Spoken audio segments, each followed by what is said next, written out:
atención ver que los grandes hoteles de Polanco ponían fe en las fachadas con las luces de los cuartos. Bueno, o sea, apelar a la fe es reconocer, nos guste o no, que si seguimos apelando a nuestras propias posibilidades y contando con nuestros recursos, estamos perdidos. O sea, que depende de ti. Si yo le tengo fe al árbol, pues ve y abraza al árbol. O si yo le tengo fe a un cuarzo, pues ve y abraza el cuarzo. Mi fe es Jesús. O sea, Jesús es el que completamente sostiene mi vida. Entonces vas y te abrazas de él. O si tú tienes fe en una gallina, pues vas y te apareas con la gallina o alimento. Por ejemplo, alguien puede decir, bueno, si tú tienes fe, por mencionar un caso, pues entonces te curas del coronavirus, ¿no? O si tú... ¿Cuál es tu fe? Hola, ¿qué tal? Estamos aquí en una transmisión vía Zoom de Mujer, Vida y Más. Estamos con Marco, que él es teólogo, filósofo y un montón de cosas. Y hemos tomado algunas clasecitas con él y me da mucho gusto y agradecerte, Marco, tu presencia a través de este medio de comunicación, que es el Zoom, haciendo esta entrevista virtual para hablar de la fe. ¿Cómo estás, Marco? Buenas tardes. Bien, buenas tardes, Angélica. Pues te agradezco mucho la invitación también, que quieras compartir conmigo este espacio que tú manejas y pues que sea de buen provecho para todos. Así es, primero Dios que sí. Marco, se ha puesto de moda ahorita en estos tiempos del coronavirus y toda esta cuestión, hablar de fe. Me llamó mucho la atención ver que los grandes hoteles de Polanco ponían fe en las fachadas con las luces de los cuartos, formando la palabra fe y corazones. No nada más en el Distrito Federal, sino en otras partes de la República. Y una famosa conductora que tiene muchísimos seguidores y muchísima fama, también en la portada de una de sus revistas pone fe, sí vamos a salir adelante, ¿no? Sin embargo, yo creo que el tema creo que puede ir un poquito más allá de ponerlo simplemente en una portada o de dar soluciones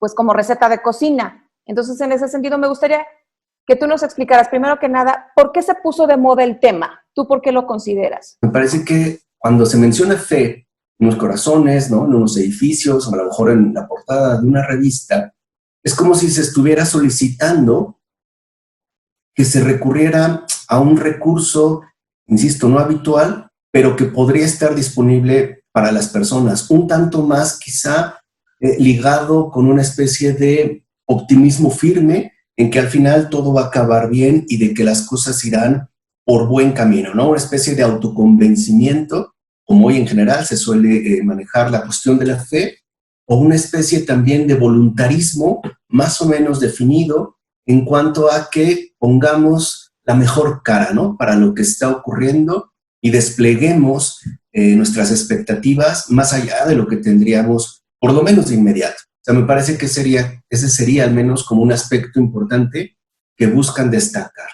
Ahora, cabe mencionar entonces que esto tiene, digamos, por lo menos, no tiene muchos elementos, pero por lo menos el más evidente y que se confiesa, ¿no?, se hace una confesión explícita, aun cuando no vaya hacia ese lugar, es que lo que estamos viviendo hoy, una pandemia, COVID-19, esta especie de trastorno, ¿no?, social que se está manejando, nos sobrepasa.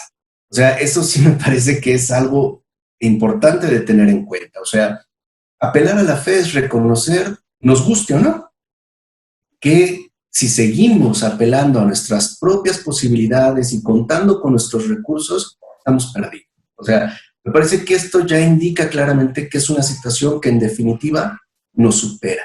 Y esa sería, ¿no?, me parece una lectura interesante de tener en cuenta como un fenómeno que emerge dadas las circunstancias.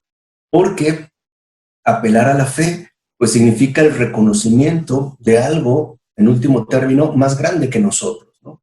Y que una revista de moda lo haga, pues al mismo tiempo, así como apelaría a una especie de optimismo, ¿no?, humanista, bien trabajado, bien manejado, una especie de autoconvencimiento, etcétera, pues también me parece que indica que aún posturas que pueden ser socialmente influyentes y relevantes, pues ya no tienen de dónde agarrarse más que de otro ámbito distinto para poder salir adelante. Eso creo que es algo interesante de ver, al menos en este modo espectacular de presentarla. En ese sentido, yo he oído de mucha gente, bueno, es que tu fe es algo muy personal, la fe es algo que depende de ti. Si yo le tengo fe al árbol, pues ve y abraza al árbol, o si yo le tengo fe a un cuarzo, pues ve y abraza el cuarzo.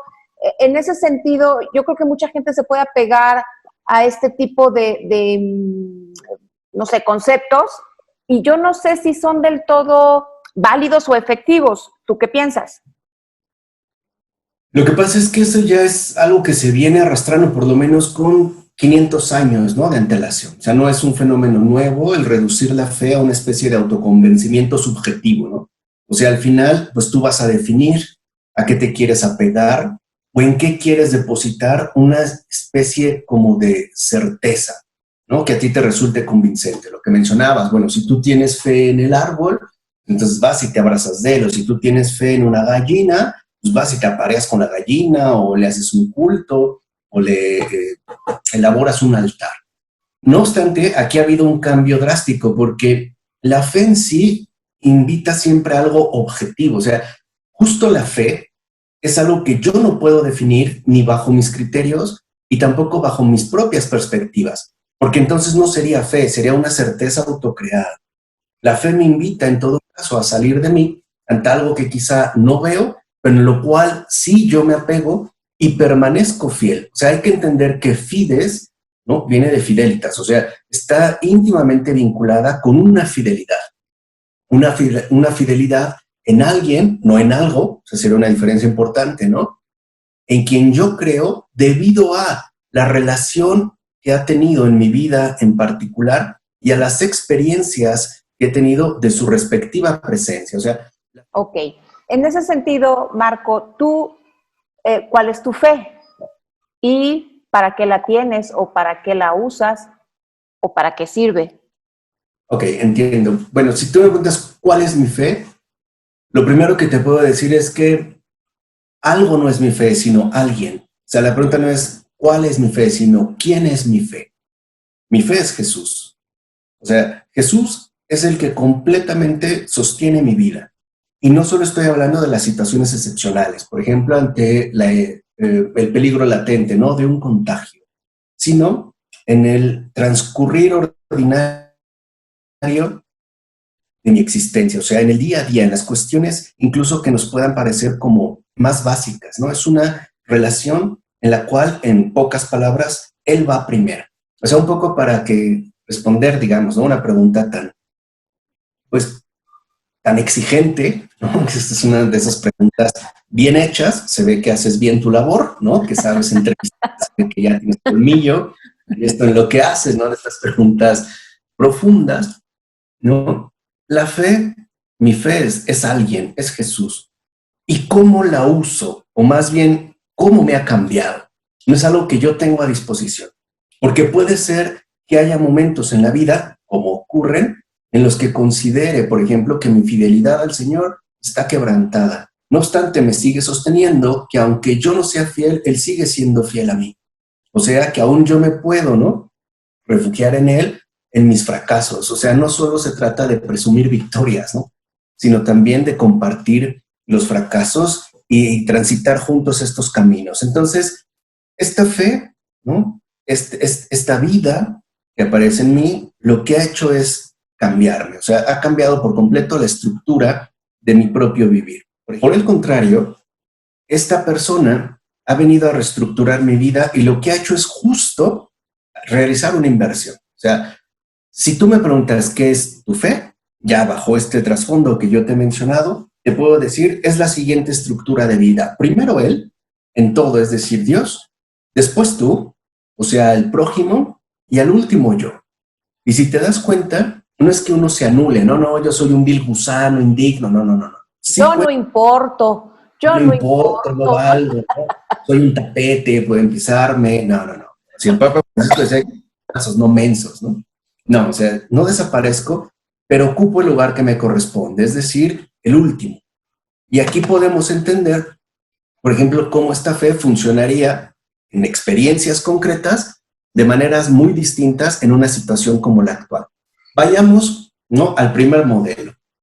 Estamos atravesando una cuarentena, ¿no? Sabemos que hay como este ataque constante de información y una especie de ansiedad, ¿no?, pronunciada con respecto a una escasez de alimentos. Ok, Pongamos que yo hice mis reservas gracias a las compras de pánico y tengo una despensa llena, porque primero tengo que pensar en mí. Una vez que esto está satisfecho, podré pensar en el otro, o sea, podré darle algo de lo que me sobra. Pero si a mí se me acaba y el otro pues, tampoco ya no tiene con qué abastecerme, quizá pueda acordarme de él. Y esto genera pues, situaciones bastante dramáticas. Por ejemplo, una persona pudo hacer unas compras de pánico y comprar, vamos a poner, no sé, ¿qué te gusta? 20 paquetes de arroz y 20 paquetes de frijol, ¿no? Para pasar la cuarentena. ¿Cuánto tiempo realmente o en realidad se llevaría para consumirlos? Pero el ponerse en primer lugar significa que aunque él no va a consumir toda esa cantidad, ya privó incluso de algo que puede ser necesario a alguien más. Se generan pues un montón de injusticias cotidianas, ¿no? Disfrazadas de necesidades apremiantes. Por el contrario, el modelo al que he sido incorporado, porque déjame decirte, la fe no es una opción propia, ¿eh? O sea, uno no ingresa por cuenta propia. Uno es convocado, uno es llamado, uno es, si lo quieres ver así, tomado por sorpresa. Eso es a lo que se llama conversión. Okay. No es algo que yo elijo, es algo que yo acepto. Es una invitación, es una relación entre libres. Libres, sí, claro, es una relación libre. No, sí. no es un sometimiento, ¿no? Es lo que no, es una invitación que he aceptado. Bueno, si primero va él, entonces quiere decir que de este lado, lo que importa es que la presencia de él llegue a todas partes. Y en primer lugar al otro, es decir, al próximo, ¿no? Al prójimo, especialmente al más desamparado, al más necesitado. Por ejemplo, tú que me conoces, sabes que soy padre de familia y tengo 2 hijas, ¿no? ¿Cuántos padres de familia no hay que pueden estar sumamente atormentados, igual que yo, por miedo a no tener ya el ingreso suficiente para pagar colegiatura? ¿Qué hay de las angustias de tantos proveedores y proveedoras también? Madres solteras, jefas de familia, que ahorita están incluso a lo mejor, no sé, pensando llevar a sus hijos pequeños a escuelas de gobierno, si las tienen en una escuela particular. Pero resulta que en las escuelas de gobierno ya hay listas de espera, ¿no?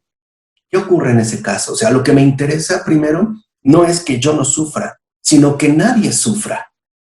¿Se entiende? O sea, eso es primero tú. O sea, primero uno cede ante el otro. Y al último de tener en cuenta. Entonces, ¿qué ha traído esta fe? ¿Qué ha traído la presencia de Jesús a mi vida? Orden. Ha traído claridad y sobre todo lo que considero más importante, esperanza. Porque sí somos bien fatalistas. O sea, solemos desplegar, ¿no? De antemano un panorama de lo más catastrófico, o sea, todo va a estar peor, se va a encarecer, ¿no? Va a iniciar una guerra, va a haber conflictos, va a haber un rebrote mortal y parece que lo que se ha eliminado es la esperanza, porque yo sí creo, y eso es lo que me ha aportado mi fe, que al final todo saldrá bien. Y para llegar a eso, pues hay que tener calma y paciencia. Entonces también la fe es una exigencia de que no todo se resolverá como yo desearía, como yo lo concibo, sino mejor, aun cuando los modos no me sean por lo menos tan cómodos, ¿no? Por ahí más o menos. Ok. Oye, y la gente que no tiene fe, la gente que dice, bueno, es que yo sí creo en Dios, a mí me pasaba, por ejemplo, muy al inicio, hace varios años, antes de mi conversión precisamente, yo decía, bueno, es que sí creo que Dios existe, pero está muy ocupado haciendo bichitos o volcanes o mares o animales o a lo mejor atendiendo las necesidades de los más necesitados. O sea, ¿el qué le va a importar que Angélica Pérez del Valle pues, hoy no tenga trabajo, ¿no? Cuando además pues, no, en aquel entonces no tenía yo familia ni cosa por el estilo. Entonces, dice, pues es que él está muy ocupado haciendo otras cosas. Y alguien me dijo, es que la fe, como tú bien lo acabas de mencionar, es un don de Dios, ¿no? Y si no le crees a Él, pide la fe. Entonces yo, ¿y cómo la pido? Pues así, tú ora, cierra tus ojitos y di, Señor, dame la fe. Y repito, y dame la fe, y estoy abierta, y dame la fe. Y a mí pues me la dio así, digamos, yo sí creo que le importo a Él, yo sí creo este tipo de cosas. Desde luego tengo mis baches, ¿no? Como todos. Pero, ¿cómo le podríamos decir a alguien que está en las mismas que yo hace años o que simplemente es un agnóstico, pero tiene una gran necesidad de creer en un ser superior, en un Dios, y no necesariamente en un Dios cristiano o en el Dios Jesús, en la Santísima Trinidad, sino creer en Dios simplemente. ¿Cómo le puede hacer? Bueno, ahí la cosa es un poquito más complicada porque es una especie de búsqueda sin referencia, ¿no? O sea, es un poco como cuando alguien dijera, ay, se me antoja algo, pero no sé qué, ¿no? Ok. Y tengo antojo de algo, pero no sé qué. Bueno, ¿quieres algo salado? No, algo dulce. No. O sea, el problema es que tenemos una búsqueda sin referencia. Yo creo que si una persona realmente quisiera, ¿no? En efecto, es un don de la fe, o sea, abierto para todos, ¿no? Está dado para todos.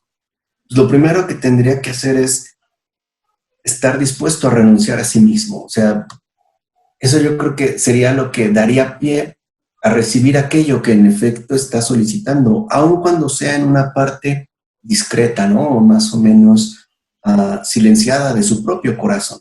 O sea, por lo menos estar dispuesto a que las cosas se den de otra manera, o sea, incluso a que su propia vida se realice de otro modo. O sea, yo creo que, no sé, es curioso, ¿no? Mucha gente me dice, o platico con mucha gente y me dice, es que yo no creo en Dios. Y de verdad, ¿no? Yo lo que les respondo es, está bien, o sea, eso no me sorprende. O sea, no me sorprende que tú no creas en Dios. Lo que sí me sorprende es que Dios cree en ti. Pues eso sí me sorprende. O sea, tan cree en ti que te tengo enfrente, ¿no? Eso sí me sorprende, porque ni yo te creo a ti, o sea, mucho, y menos creo en ti a veces. Pero a mí me interesa, ¿no? Que no creas en Dios. Lo que sí me sorprende es que Él sí cree en ti. Entonces, eso es lo que te decía. Creo que habría que comenzar por Él, ¿no? Okay. Porque creo que pues, el mayor límite es uno mismo, ¿no? Por ejemplo, a veces pensamos que tenemos que ser algo así como impecables para tener una buena relación con Él. O sea, sinceramente, ¿quién lo lograría, no? No, digo, nadie. Dios, nadie. No, nadie. yo creo que se requiere sinceridad, ¿no? Yo siempre invito a la gente con la que tengo oportunidad de platicar a que se deje sorprender, ¿no? Decir, a ver, Señor, sorpréndeme. Y es más, sabes que soy muy exigente y no te la voy a poner fácil. ¿Quieres enamorarme? Va, te reto, rífate. Vamos a ver. Okay. ¿No? El Salmo, no haz la prueba y verás qué bueno es el Señor. ¿No? Por ahí, o sea, quitar un poco como estos esquemas rígidos, un tanto secos, ¿no? De que, bueno, es que no creo. ¿Y qué importa, hombre? O sea, ¿qué importa si tú crees o no crees? Lo que importa es que él sí cree en ti, ¿no? Y está dispuesto a sorprenderte. ¿Por qué no darle la oportunidad? Ok, en medio de esta situación, de esta cuareterna, ¿no? En la que nos ponemos ansiosos, deprimidos, preocupados, ¿realmente crees que con fe, que nos da la esperanza, podamos salir renovados? ¿No crees que haya mucha gente que se pueda ir para abajo? Sí, por supuesto. En realidad no creo que se vaya para abajo, o sea, más bien creo que se va a dar cuenta en dónde estaba desde el principio. O sea, no creo que sea una consecuencia de... Porque yo recuerdo una frase que le decía el Señor a Santa Catalina de Siena, dice, a ver, hija, seamos sinceros. O sea, las virtudes solo se ejercitan en las dificultades. Y tiene razón. O sea, hoy querámoslo o no, fíjate, es bien chistoso, ¿no, Angélica? Pareciera que nos han obligado a convivir en familia en un espacio cerrado. Y parece un reino que habíamos perdido de vista completamente. O sea, nos habíamos vuelto como hasta alérgicos unos a otros, ¿no? Mi espacio, mi aire, salir, venir. Aquí ya no hay opciones. O sea, aquí es o creces, porque una situación como esta es muy benéfica, aunque claro, tiene un riesgo, ¿no? Pero me parece que a grandes rasgos hay dos alternativas. O sacará lo mejor de nosotros, o por fin pondrá en evidencia lo peor de nosotros. O sea, me parece que ahí es cuando tendremos que hacer ajustes y todo lo que venga después, no lo he estado pensando últimamente, o sea, a niveles macro, político, económico, geopolítico, social, etcétera. Creo que en realidad depende de lo que vivamos hoy en día cada uno de nosotros en nuestros propios hogares. O sea, de eso va a depender la definición del mundo por venir. O sea, si no nos aplicamos aquí, habrá sido inútil pasar una cuareterna, ¿o cómo dijiste? Cuareterna, ¿no? Que se nos ha hecho realmente pesado, pero es como una invitación a un redescubrimiento, ¿no?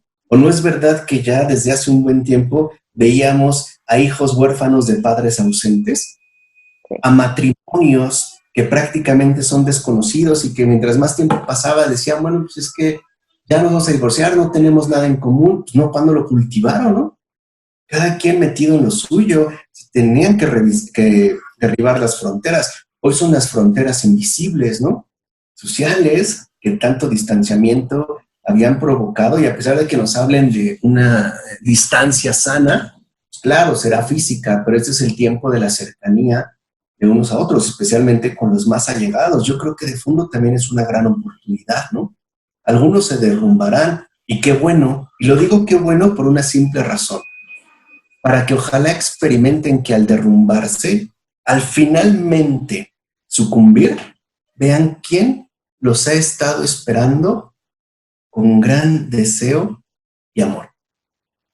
Aún ahí, al decir ya no puedo más, quizá si pusieran atención escucharían lo siguiente, ¿no? ¿Y por qué has tardado tanto? Sí. Pero bueno, ya estamos aquí. Pues muy bien. Marco, pues creo que con esto, digo, yo podría seguir platicando horas y horas y horas contigo, pero desafortunadamente el tiempo no nos da, a pesar de estar en la cuareterna. Pero te agradezco muchísimo todo esto. No sé si desees agregar algo más, algún otro comentario. Pues bueno, antes que nada, pues, agradecerte a ti nuevamente este espacio que abras. Y bueno, pues simplemente mencionar que no perdamos jamás de vista lo esencial, ¿no?